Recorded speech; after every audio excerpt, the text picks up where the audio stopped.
that the bills be read a second time. I'll call the honourable member for Lindsay. Thank you, Deputy Speaker. I rise today to speak on the package of bills to repeal the carbon tax. On the 7th of September last year, the Australian people spoke with a resounding voice. They spoke to have the carbon tax pulled. They no longer wanted to have their household budgets damaged by this reckless tax. We on this side of the chamber kept our promise to the Australian people, and today, for the second time, we're debating the carbon tax. We all recall the former Prime Minister Gillard on the 16th of August 2010 stating, and I quote, "There will be no carbon tax under the government I lead." To many honest, hard-working people living within the Lindsay electorate, that single, uncomplicated promise was enough to return my predecessor and his then mentor, to which he was getting a tattoo, into the roles of trusted servants of the Australian people. Fast forward to Friday the 16th of August 2013, the temperature at Kingswood train station was a very brisk 6 degrees. As winter days go in the Nepean Valley, it was the perfect temperature, touching 22 by mid-afternoon. The vibe from the people at the station was positive and a constant one. They wanted change. The cost of living pressures, the employment and the carbon tax were constant themes of complaint against the previous government. In the weeks leading up to Election Day, I had spent countless hours and many pairs of shoes meeting and talking with constituents face to face. In fact, we met with over 30,000 people across the Lindsay electorate. The tales of woe of constituents who felt so let down by the previous government, deceived by the previous government, let down by a Prime Minister who recklessly claimed things and then went on against the wishes of the people who had elected her to be there. It's heartbreaking to walk through areas like Warrington and see pensioners wrapped up in blankets, restricting themselves to one room of their home, because they were too frightened to put on a heater on those cold days that we get in Western Sydney. This was the sort of pain that those opposite inflicted on Australians everywhere and the people of Western Sydney, the people I now have the opportunity to represent. We'd find many other pensioners and seniors at their local club, be it the St Mary's Band Club, the RSL clubs or their bowling clubs, because at least they could get away from the cool temperatures there, because at least those clubs were heated. Perhaps one of the worst examples of the carbon tax was the pain imposed on a retired war veteran and his wife that I door-knocked. They told me their costs had increased and that they had, once again, confined themselves to one room of their home. This is not what they fought to defend in our country. And to stand there and to see our war heroes in those sorts of conditions I found to be quite heartbreaking and disrespectful. For those of the members now opposition who struggle to count past 10 with their shoes and socks off, the Australian people did vote to repeal the carbon tax. In Lindsay, 53,446 of the formal votes lodged on the 7th of September 2013 were against the ALP. That is 61% of the voters I represent told the former Prime Ministers Julia Gillard, Kevin Rudd and those opposite, or whoever is in charge, they did not want a carbon tax. On a national level, repealing the carbon tax will help families, strengthen our economy and remove a massive weight from this country's shoulders. This package of bills currently before the House is a central part of the Coalition's plan to build a stronger economy and help address the cost of living pressures on all families.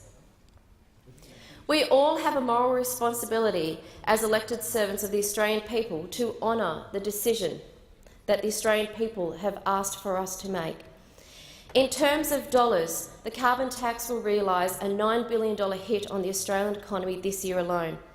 That's a $9 billion hit on jobs, a $9 billion hit on investment, a $9 billion burden on Australia that we just do not need, and more to the point, we cannot afford.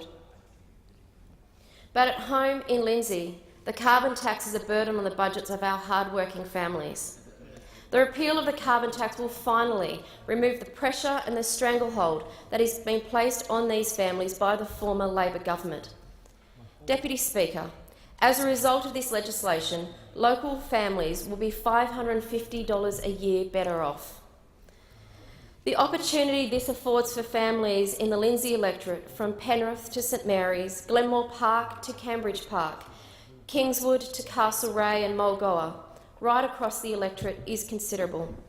As the fourth youngest electorate, $550 across a family budget is an important impact. That is, to the 31,604 families in Lindsay, this will make a huge difference. It could mean more textbooks, tutoring for the kids, driving lessons for our teenagers, membership to the local sporting clubs or the football teams, and, wait for it, the luxury of being able to turn on a heater or an air conditioner in a hot, hot summer. For the 31,604 families, $550 off is a result of a direct repeal of this carbon tax. $550 to a better future for the families that they choose, for their families, $550 that they choose how they will spend. More to this, Deputy Speaker, I am proud to be part of a government that has stood consistently, a government that supports the Australian people, a government delivering on its promises, a government committed to cutting $1 billion a year from red tape that is currently choking so many businesses. By repealing the carbon tax, compliance costs will fall by around $87.6 million. This immediate relief will mean that local families and local business owners, such as those on High Street Penrith, Queen Street St Mary's, or in any of our industrial parks, can get back to the job of doing business and stop jumping through so many government hoops. Like all Australians, in Lindsay we are proud people, and we will choose to make sacrifices if it means providing a better future for our families. We do aspire to a lifestyle of choice and freedom, and we resent those who attempt to take these things from us. A big part of our lifestyle in Western Sydney is about sport and recreation and the choices we make to raise our families. Penrith is also home to the Whitewater Stadium, which was a Sydney Olympic asset. In the year 2000, we saw both rowing and the whitewater rafting within the Lindsay electorate. Since the Games, the whitewater rafting site in particular requires a lot of energy to be able to pump the water from the holding dam into the top of the whitewater rafting course. This site has also become quite popular for both recreation and other competitive sports to local groups and so many families. In fact, it's an important tourist attraction for the region. As a direct result of the increase in electricity prices, the Penrith Whitewater Stadium has had to close during peak electricity usage times after 1 p.m. on weekdays from April through to October. I refer to the comments made by Jack Hodge, the member of the Penrith Whitewater Stadium, in the Western Weekender on the 14th of February this year. He said, and I quote, "The carbon tax has contributed to a forecast increase in our electricity bills by 15%. We have been trying to reduce these costs through demand management by shutting down our stadium." Shutting down the stadium, Deputy Speaker. In peak electricity times, after 1 p.m. on weekdays from April through to October. I would like to reiterate to the House the significance of this. Being an international sporting facility that has international sporting teams from across the world coming to the Lindsay electorate, staying in our hotels, eating and dining within our restaurant precincts, having to close down an international sporting facility because of increases in because of the carbon tax, because of increases in electricity prices. This is as reckless. This is about as reckless as you can get. And this is damaging the people in Lindsay. This is damaging our economy in Western Sydney. It's just absolutely appalling. How can we expect businesses to continue when they're up against these sorts of impos. Deputy Speaker, I'd also like to refer to Penrith Council. Penrith Council have also, within their motions, that they have had an ordinary meeting and produced a report as to the cost for Penrith Council. The energy costs. The carbon price on electricity for 2013-14 is charged based on Council's 2012-13 usage and estimates. Carbon charge for this period is just over $400,000. In the period from July to December 2013, the cost of the carbon price to Council and Waste Services was $239,424.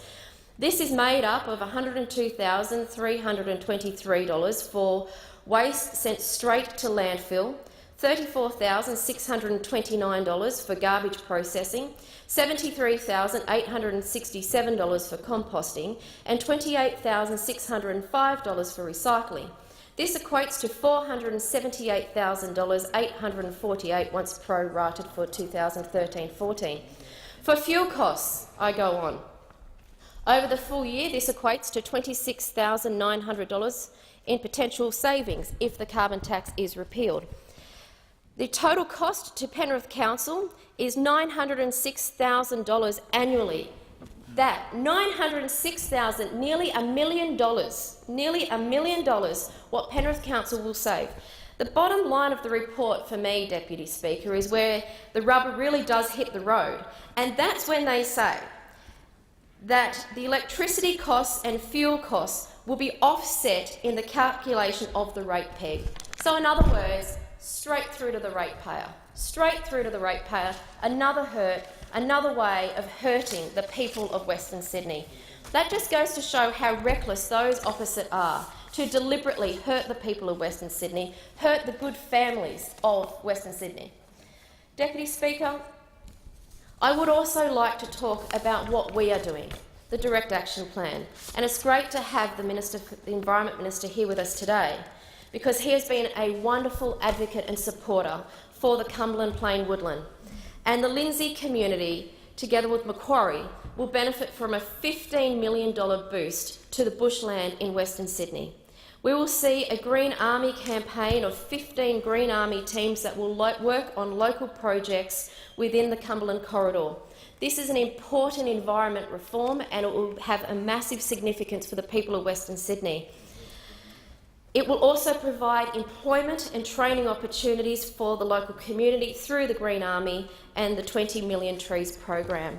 I think when we actually look at what we're doing to provide direct action on the ground, to actually work with local communities to reduce our impact on the environment, I think you can see quite clearly that we're actually supporting the people of Western Sydney. We are supporting families. These 15 Green Army teams will provide a massive boost to the families in Western Sydney, unlike those opposite who have done nothing but charge and charge and charge through our councils, through increases in fuel prices, through the $550 a year to the average families. Deputy Speaker, I stand proud to support this package of bills today, and I would thank the Environment Minister for once again looking after the people of Western Sydney. I thank the member for